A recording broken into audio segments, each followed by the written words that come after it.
because luck is not something that just applies universally. For example, um, I can talk about the chance of winning the Mega Millions lottery, which is about 1 in 290 million. It's all luck. It's great. Yeah, we just had a $1.8 billion jackpot over the weekend. Yeah, that was a Powerball jackpot, yes, which is very similar to Mega Millions.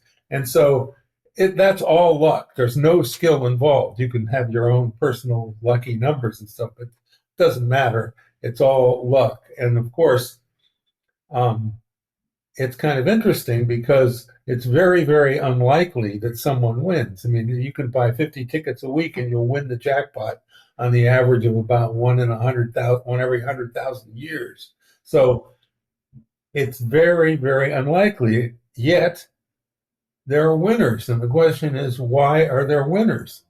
And the reason there are winners, occasionally, even this Powerball jackpot that you just mentioned, there were a couple of winners. And the reason is because so many tickets are sold. Otherwise, nobody, if only like 10 people buying tickets, you know, nobody would win. And so luck is a group activity. For every winner, there's a whole background layer of unlucky losers. But it's all luck. So I look at another example. This is to focus in on your question, and that is, what's the chance of being struck by lightning? Well, this is another luck type of thing, but it's completely different than the lottery. And the reason is my chance of being struck by lightning, sitting at home, uh, sitting in front of my computer in California, is very, very low. About zero is the closest number to represent my chance of being struck by lightning. But if you're playing golf in a thunderstorm in Florida, it's a different situation. So you can control luck in some ways, bad luck and good luck, by choosing what you do. And you do have the choice to make decisions that will improve your lot. And also another thing is just persistence. If you keep going and you shed your bad habits, I'm not talking about, everybody has bad habits of one kind or another, but I'm talking about serious bad habits, then then your bad luck will sort of go away. It's just like whether or not you get struck by lightning. You have the ability to make some choices. Yeah, I'm really liking the timing of this conversation. We talked about Monday Night Football just happened, a few days ago at the time of this recording. Obviously, we had the $1.8 billion Powerball jackpot. I mean, these real world events, kind of framing the things that we can discuss here today, I think are really valuable for some context, things that we can kind of dive in and chew into. Maybe pivoting a little bit from the Powerball and getting into the world of gambling, right? Football, there's obviously there's a lot of gambling that takes place in sports betting. There's fantasy football, but also there's gaming in casinos and stuff like that. How much of the world of gambling, and I know there's different games that we can play, is luck versus skill, and kind of speak to the differences in the luck component of gambling versus the skill. Well, that's a great question, and it's especially relevant in our discussion because there are different games, and the different games offer different opportunities. And some gambling games are games of pure chance, like the lottery. In the casino, which you mentioned, the game of craps, the game of roulette, those games I could bet on 7 in craps, and it doesn't matter if I've been playing craps for 20 years. Some guy can come in who's never rolled a pair of dice before, and he has just as good a chance of winning the bet as I do. So that's a game of pure chance. The game of roulette is similar in all other Wheel of Fortune type games, where a wheel is spun and a ball is dropped into it. And the numbers that I pick are the colors I pick. In roulette, you can bet on red or green or black colors. And whether or not I win is purely due to chance. But not all games are like that. So, and in fact, I've spent a considerable amount of time consulting as a statistician for online gaming companies who have to show that their particular online games, if they want to introduce wagering, are games in which skill predominates.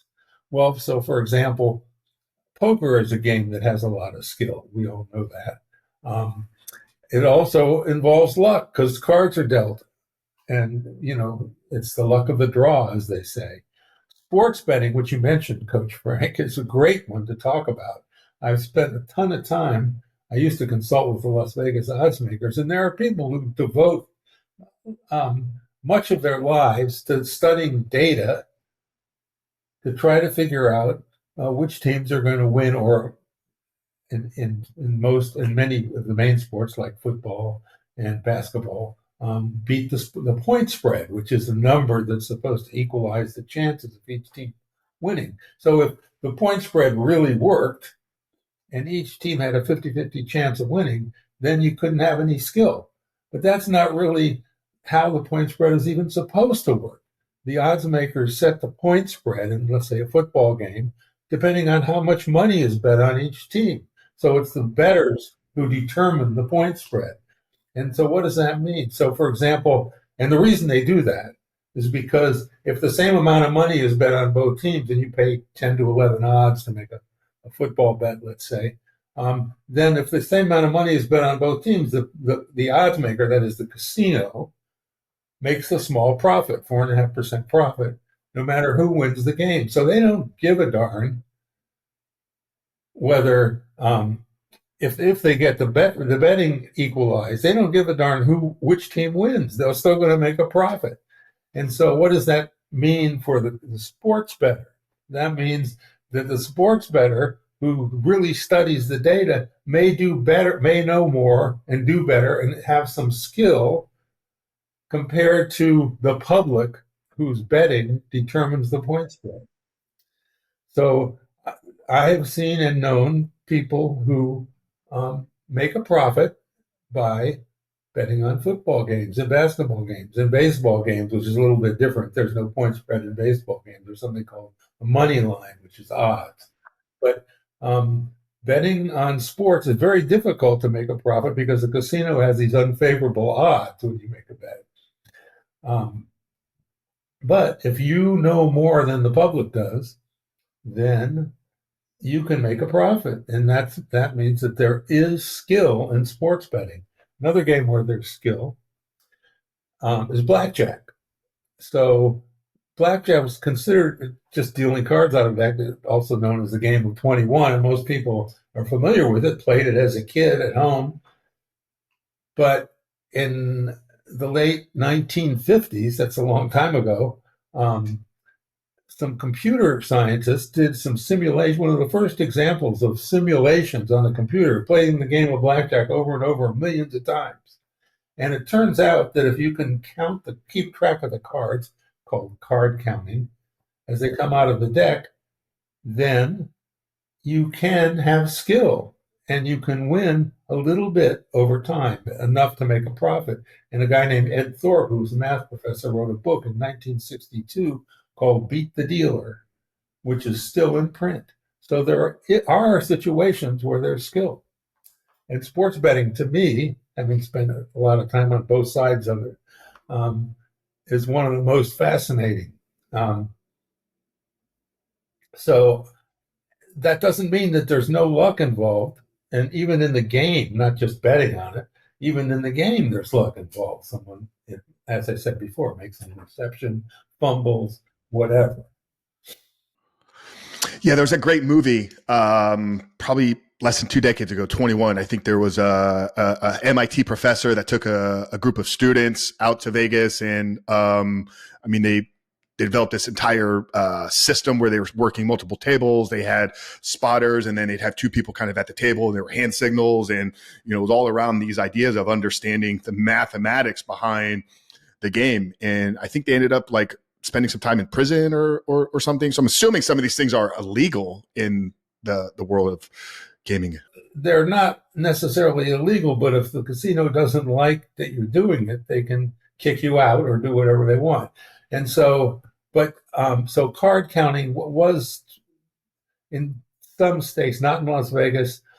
They tried to make it illegal. Actually, the movie 21, which is a big success, Kevin Spacey and Lawrence Fishburne, a bunch of other well-known A-listers in that movie, was about these blackjack teams, as you point out. And actually, that concept was invented by a guy named Frank Schapani. He died recently, many years ago, back in the 1980s, and he took teams of blackjack players up to Reno first and then to Las Vegas and made a lot of money in the space of a couple of years using that team play concept. See, one of the things that inspired Frank, and then later the guys who made the movie, who used Frank's scheme, was that the casinos would generally look for card counters, and there are ways to spot them. And the way to spot them is big bet variations. If you bet a lot of money, you bet a small amount of money for a long period of time, and then all of a sudden you bet a huge amount of money. That usually means that it's someone who's counting cards, and they're waiting till the deck gets good. Well, that's not good for these players, because the casino can spot who they are and throw them out or make them go play a game like craps or roulette. But this guy Frank developed. He was also an avid horse player. Developed this team concept where there'd be, as you point out, a bunch of different tables, and there'd be guys playing at the tables who are always just betting the minimum amount, so they don't look like card counters. And then when the deck got high or got good in the card count, one of the player at the table where the deck got good would sort of make a hand signal, and this guy roaming around acting like he was drunk would come over and make a huge bet. And so that guy just looked like some drunk making huge bets, and the players at the individual tables just looked like guys betting small amounts. So there was no way to detect them. So that was the basic idea of this team concept.